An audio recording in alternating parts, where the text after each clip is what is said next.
Good morning Chhattisgarh. मैं हूं आपके साथ योगिता वाजपेयी। इस बुलेटिन में आपको बताएंगे छत्तीसगढ़ की हर खबर का अपडेट, लेकिन उससे पहले नजर हेडलाइंस पर। साय सरकार के 1 साल होने पर आज रायपुर में प्रेस कॉन्फ्रेंस करेंगे सीएम विष्णुदेव साय। जनता को देंगे रिपोर्ट कार्ड। कल होने वाले आयोजन की जानकारी भी करेंगे साझा। साय कैबिनेट की बैठक में कई अहम फैसले। पुलिस भर्ती में एसटी उम्मीदवारों को मिलेगी छूट। विधायकों के पेंशन संशोधन विधेयक को मिली मंजूरी। छत्तीसगढ़ पुलिस सेवा के अधिकारियों का तबादला। रायपुर एसएसपी समेत 5 आईपीएस अफसरों का ट्रांसफर। लाल उम्मेद से होंगे रायपुर के नए एसपी। छत्तीसगढ़ सिविल जज परीक्षा का परिणाम घोषित। श्वेता दीवान बनी टॉपर। महिमा शर्मा ने दूसरा और निखिल साहू ने तीसरा स्थान किया हासिल। रायपुर सेंट्रल जेल में गंभीर अपराधों में सजा काट रहे कैदियों को बड़ी लापरवाही। पैरोल पर बाहर निकले अभियुक्त आज तक वापस नहीं लौटे। और बिलासपुर में सत्संग की आड़ में लोगों से करोड़ों की ठगी। गुरुद्वारे के सेवादार और उसके साथियों पर आरोप। 24 से ज्यादा लोगों ने की शिकायत।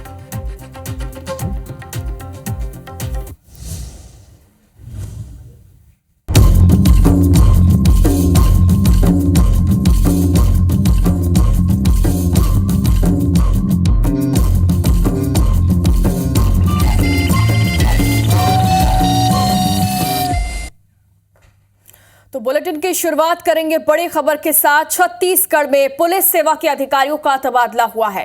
रायपुर एसएसपी संतोष से बदले गए। उनकी जगह लाल उम्मेद से रायपुर के नए एसपी होंगे। तो वहीं एसएसपी संतोष से को एआईजी पुलिस मुख्यालय बनाया गया।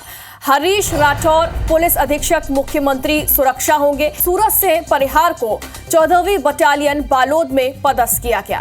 रवि कुर्रे को पुलिस अधीक्षक कोरिया बनाया गया है। गृह मंत्री ने आईबीसी 24 से बातचीत में प्रशासनिक फेरबदल के संकेत दिए थे और देखिए, और अब प्रशासनिक फेरबदल हो चुका है।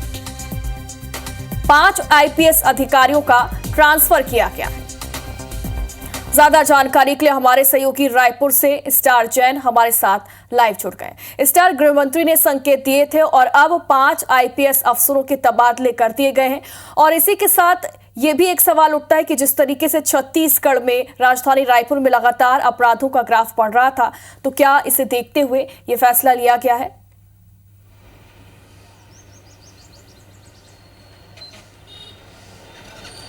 देखिए, निश्चित तौर पर लॉ एंड ऑर्डर की जो स्थिति है उसके हिसाब से लगातार पुलिस अमले में फेरबदल होते रहते हैं। और जो लेटेस्ट जो कल ट्रांसफर्स हुए हैं उसमें एक बड़ी वजह यही है। वैसे तो 5 आईपीएस के ट्रांसफर्स हुए हैं, लेकिन सबसे बड़ा जो फेरबदल हुआ है वो रायपुर एसएसपी का हुआ है। यहाँ पर जो संतोष सिंह थे उनको हटाया गया है और उनकी जगह डॉक्टर लाल उमेद सिंह को यहाँ का रायपुर का एसपी बनाया गया है। लाल उमेद सिंह, आपको बता दूं, पहले रायपुर में ही एडिशनल एसपी रह चुके हैं और उनके रहते हुए कई बार लॉ एंड ऑर्डर की स्थिति बनी थी, उसको उन्होंने बेहतर तरीके से मैनेज किया था। और बीच में हालांकि उनको फिर सीएम सिक्योरिटी में एसपी के तौर पर लाया गया था और ये सीएम सिक्योरिटी से लेकर उनको रायपुर एसपी का प्रभार दिया गया है। मतलब एक बड़ी जिम्मेदारी उनको दी गई है, क्योंकि जिस तरीके से राजधानी रायपुर है, यहाँ पर लॉ एंड ऑर्डर की स्थिति काफ़ी चिंताजनक हो रही थी। लगातार अपराध बढ़ रहे थे यहाँ, और इसी के मद्देनज़र ध्यान में रखते हुए शायद ये ट्रांसफ़र किए गए हैं। चूँकि सीएम सिक्योरिटी की जहाँ तक बात करें तो मुख्यमंत्री ज़्यादातर समय रायपुर में रहते हैं, तो बतौर एसपी रायपुर वो सीएम सिक्योरिटी को भी देख सकते हैं बाहर से, साथ ही साथ रायपुर शहर की सुरक्षा व्यवस्था की जिम्मेदारी भी देख सकते हैं। तो एक बड़ा फेरबदल इसे कहा जा सकता है, खासकर रायपुर के दृष्टिकोण से। यहाँ बिल्कुल स्टार, एक बड़ा फेरबदल है। और जिस तरीके से आप भी बता रहे कि लगातार अपराधों का ग्राफ बढ़ रहा था, उसको देखते हुए भी ये फैसला लिया गया। और आईबीसी 24 से खास बातचीत में गृह मंत्री ने ये संकेत भी दिए थे, जिसका परिणाम अब देखने को मिला है। बहुत बहुत शुक्रिया आपका तमाम जानकारी के लिए। और इधर सरकार का 1 साल पूरा हो चुका है और सीएम विष्णुदेव साय आज प्रेस कॉन्फ्रेंस करेंगे और साथ ही सरकार की उपलब्धियां गिनाएंगे। इस दौरान मंत्री भी मौजूद रहेंगे। सीएम विष्णुदेव साय के साथ ही तमाम जो मंत्री हैं विभागों के, वो मौजूद रहेंगे और सरकार की 1 साल की उपलब्धियों को गिनाया जाएगा। कल होने वाले कार्यक्रम की जानकारी भी दी जाएगी। कल 13 दिसंबर है, यानी वो दिन जब सरकार का 1 साल पूरा हो जाएगा। और इस 1 साल में सरकार ने क्या काम किए, क्या उपलब्धियां हासिल की, जनता के लिए जो वादे किए गए उन्हें पूरा किया गया या नहीं, इस 1 साल के इन वादों को बताया जाएगा। यानी सरकार का report card CM Vishnudeo Sai आज पेश करने वाले।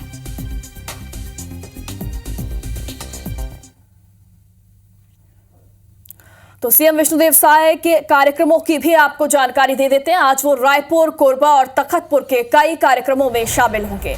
रायपुर के न्यू सर्किट हाउस में वो प्रेस कॉन्फ्रेंस करेंगे और सरकार के 1 साल की जो उपलब्धियां हैं उसे बताएंगे। तो वहीं कोरबा में सामूहिक विवाह कार्यक्रम में वो शामिल होंगे और कई विकास कार्यों का भूमि पूजन करेंगे, लोकार्पण करेंगे और साथ ही साथ शिलान्यास भी किया जाएगा। तो वहीं बिलासपुर के तखतपुर में नवनियुक्त कर्मचारियों को नियुक्ति पत्र भी सौंपे जाएंगे। स्वास्थ्य विभाग के नवपदस्थ कर्मचारियों को नियुक्ति पत्र दिए जाएंगे और विकास कार्यों का यहां पर भी लोकार्पण और शिलान्यास किया जाएगा। तो वहीं शाम 6 बजे रायपुर के दीनदयाल उपाध्याय ऑडिटोरियम जाएंगे और नगरीय निकायों, बैंक कर्मियों और लाभार्थियों का सम्मान भी इस दौरान किया जाएगा।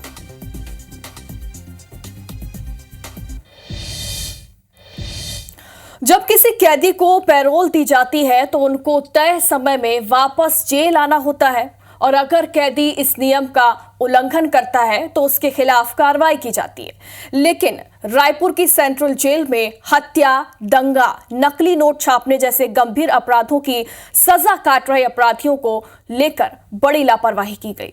जेल से 7 अपराधी पैरोल में बाहर तो निकले लेकिन वापस ही नहीं आए। देखिए खास रिपोर्ट। पैरोल पर बाहर, अब तक फरार। अपराधी कहां है? न कराई गई एफआईआर, न की गई पतासाजी।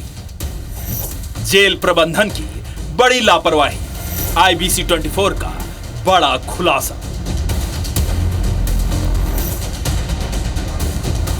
इस लिस्ट को ध्यान से देखिए। यह लिस्ट उन फरार अपराधियों की है जो जेल से पैरोल में बाहर तो निकले लेकिन समय पूरा होने के बाद भी वापस नहीं लौटे। इनमें से एक अभियुक्त साल 2002 यानी 22 साल पहले पैरोल से छूटा था लेकिन आज तक नहीं लौटा।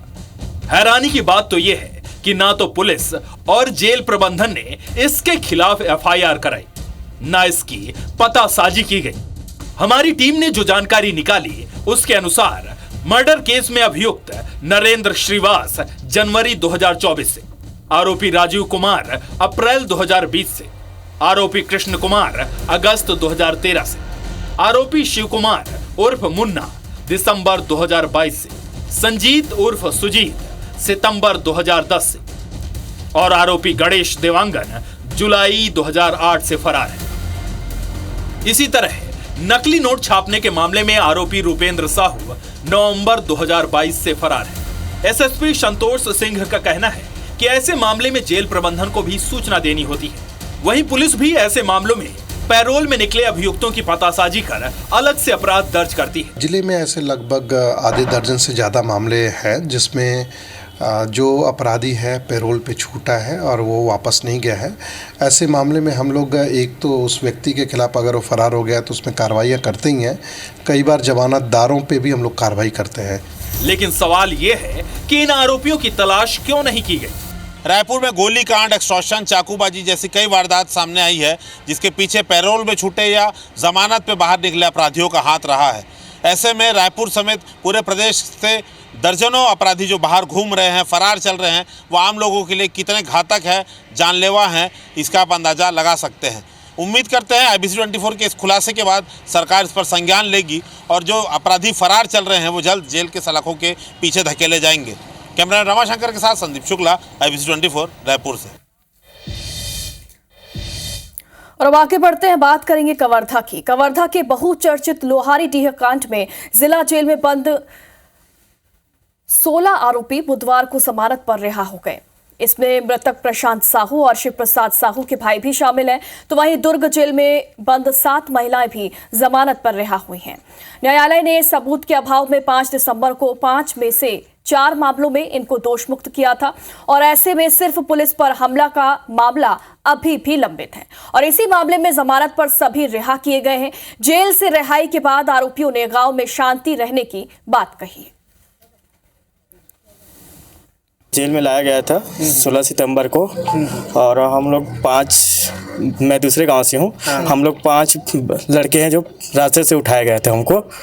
उसमें आज रिहाई हुआ तो बहुत खुशी महसूस कर रहे हैं। 5 केस था, उसमें 4 केस में दोष मुक्त किया गया, 1 केस में जमानत मिला है सर। हमेशा से शांत हैं और शांत ही जी रहे हैं और आगे शांति ही चाहते हैं। हमें गलती नहीं हुआ है, फिर भी गलती हो गया है, हम सभी से माफ़ी चाहते हैं। हमारे गांव में इतना बड़ा जो गलत हुआ है, हम सब से माफ़ी चाहते हैं और अपने गांव में शांति चाहते हैं।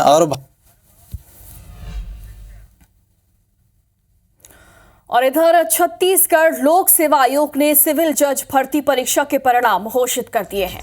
टॉप 10 की सूची में 7 लड़कियां शामिल हैं। रायपुर के महादेव घाट की रहने वाली श्वेता दीवान ने टॉप किया। बता दें कि कुल 39 पदों के लिए विज्ञापन जारी किया गया था। लिखित परीक्षा के बाद 151 अभ्यर्थियों को इंटरव्यू के लिए बुलाया गया था। साक्षात्कार का आयोजन 2 दिसंबर से किया गया था।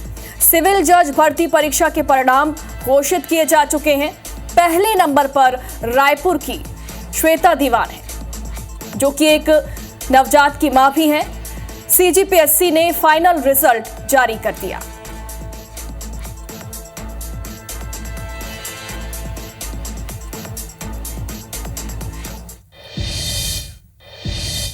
और रायपुर में नेता प्रतिपक्ष ने राज्यपाल को पत्र लिखा है। चरणदास महंत ने राज्यपाल को पत्र लिखा और अमानक बारदानों पर संज्ञान लेने का आग्रह किया है। बारदानों में अनियमितता को लेकर उन्होंने सवाल उठाए और बारदानों का वजन कम करने का भी उन्होंने आरोप लगाया।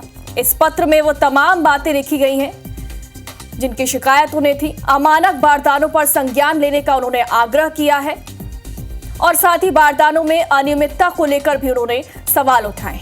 नेता प्रतिपक्ष चरणदास महंत ने राज्यपाल को पत्र लिखकर ये सारी बातें उसमें लिखी हैं।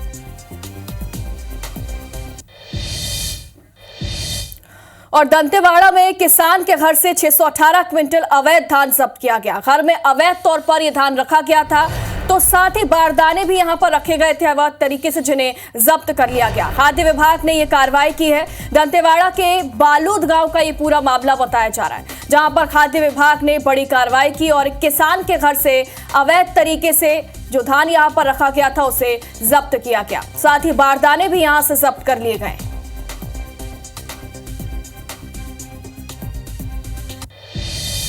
रायपुर से खबर है, यहां पर सड़क पर मिट्टी गिराते हुए ट्रक गुजरे हैं। ओवरलोड ट्रक से यहां पर मिट्टी जो है वो नीचे गिर गई। शंकर नगर में सड़क पर बिखरी हुई है ये गीली मिट्टी, जो कि इस वक्त आपको नजर आ रही है और इस वजह से लोगों को आने जाने में भी परेशानी हो रही है। तो वहीं बड़ा हादसा भी हो सकता है। नगर निगम और ट्रैफिक पुलिस ने इस मामले को लेकर कोई कार्रवाई भी नहीं की है। ओवरलोड ट्रक यहां से गुजरा है और इस दौरान उस ट्रक से मिट्टी यहां पर सड़क पर गिर गई है, जिस वजह से लोगों को आने जाने में परेशानी हो रही है। तो साथ ही बड़ी अनहोनी या हादसा भी इस वजह से हो सकता है।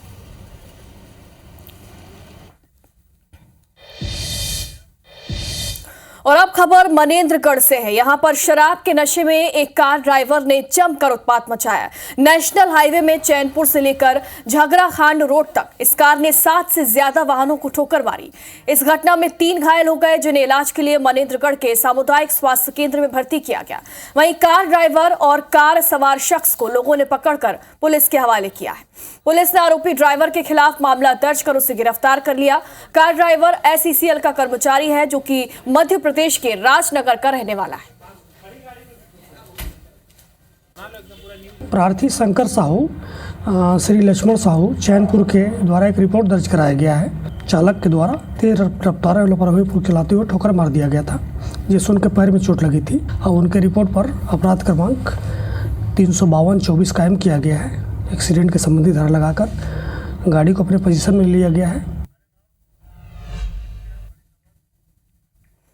और अब छत्तीसगढ़ के मौसम का हाल आपको बता देते हैं। छत्तीसगढ़ के सरगुजा में लगातार तापमान गिर रहा है। 7 डिग्री के नीचे अंबिकापुर का तापमान पहुंच गया है। मैनपाट का न्यूनतम तापमान जो है वो 4 डिग्री तक पहुंच गया। तो वहीं मैनपाट में ओस की बूंदें भी जम गई हैं। छत्तीसगढ़ में लगातार ठंड अब बढ़ती जा रही है। पिछले कुछ दिनों से तापमान बढ़ गया था, लेकिन अब फिर से ठंड की वापसी हुई है। मैनपाट का न्यूनतम तापमान भी काफी ज्यादा कम हो चुका है। मैनपाट की तस्वीरें आप देखिए, ओस की बूंदें यहां पर जम गई हैं। जिले में लगातार तापमान गिर रहा है।